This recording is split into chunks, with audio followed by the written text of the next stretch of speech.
This is episode 1798. Welcome to the Daily Meditation Podcast.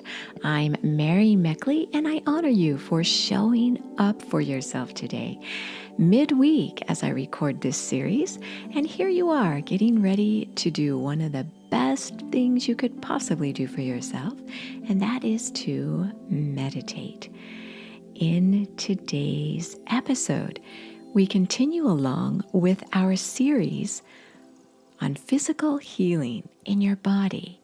We're following along with the book, The Body Keeps the Score, Brain, Mind, and Body in the Healing of Trauma.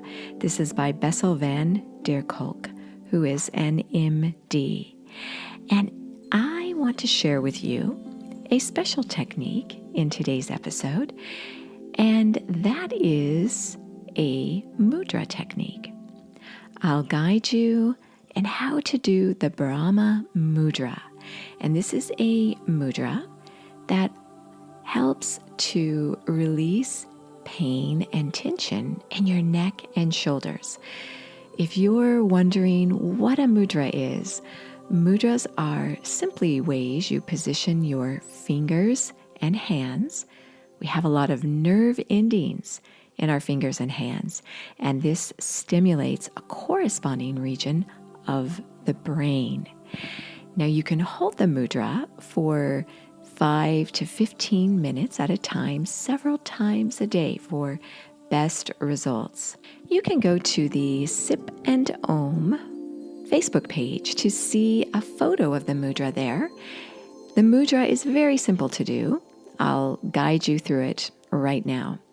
With your hands uplifted, go ahead and fold your thumbs down, doing this with both hands, into your palm. And then take your fingers and fold them down over your thumb.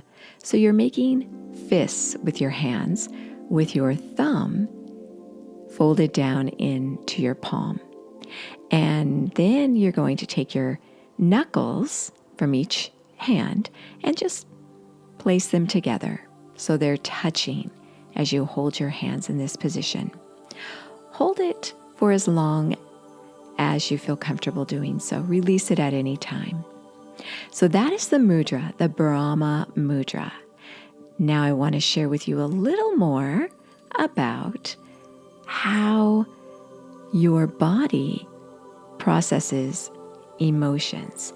And this is from page 64 of the book.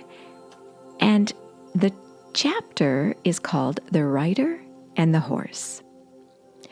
The author says that he wants to emphasize that emotion is not opposed to reason. Our emotions assign value to experiences and thus are the foundation of reason. Our self-experience is the product of the balance between our rational and our emotional brains. When these two systems are in balance, we feel like ourselves. However, when our survival is at stake, these systems can function relatively independently. If, say, you are driving along, chatting with a friend, and a truck suddenly looms in the corner of your eye, you instantly stop talking, slam on the brakes, and turn your steering wheel to get out of harm's way. If your instinctive actions have saved you from a collision, you may resume where you left off. Whether you are able to do so depends largely on how quickly your visceral reactions subside to the threat. The neuroscientist Paul MacLean, who developed the 3-part description of the brain, compared the relationship between the rational brain and the emotional brain to that between a more or less competent rider and his unruly horse. As long as the weather is calm and the path is smooth, the rider can feel in excellent control. But unexpected sounds or threats from other animals can make the horse bolt, forcing the rider to hold on for dear life. Likewise, when people feel that their survival is at stake, or they are seized by rages, longings, fear, or sexual desires, they stop listening to the voice of reason, and it makes little sense to argue with them. Whenever the limbic system decides that something is a question of life or death, the pathways between the frontal lobes and the limbic system become extremely tenuous.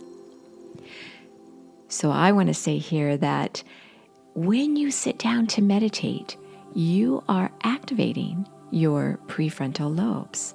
This is a beautiful way to help you strengthen this part of your brain to better process your emotions. Now, the author goes on to say, psychologists usually try to help people use insight and understanding to manage their behavior. However, neuroscience research shows that very few psychological problems are the result of defects in understanding. Most originate in pressures from deep regions in the brain that drive our perception and attention. When the alarm bell of the emotional brain keeps signaling that you are in danger, no amount of insight will silence it.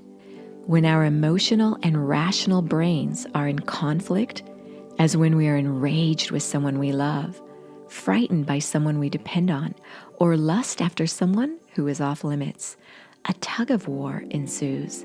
This war is largely played out in the theater of visceral experience, your gut, your heart, your lungs, and will lead to both physical discomfort and psychological misery.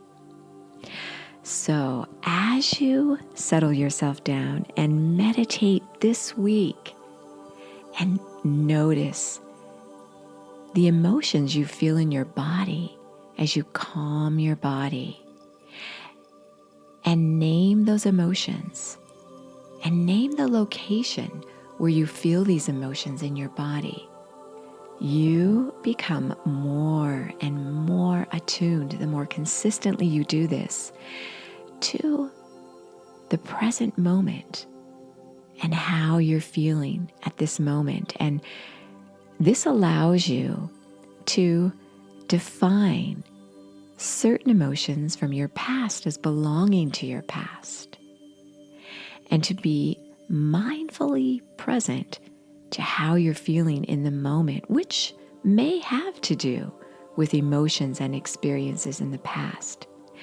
But you are allowed this awareness when you calm your mind and body in meditation.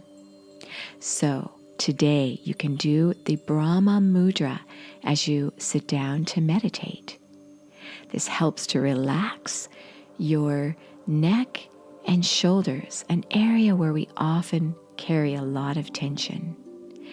And consciously relax the different areas of your body, starting with your feet, working your way all the way up to the crown of your head.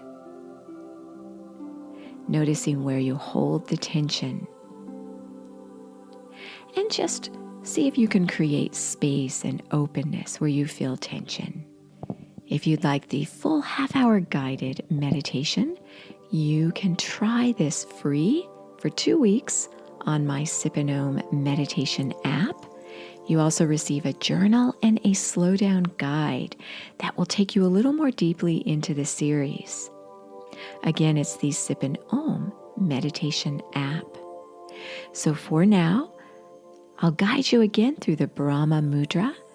Fold your thumb down into your palm, and then fold your fingers down over your thumb, doing this with both hands.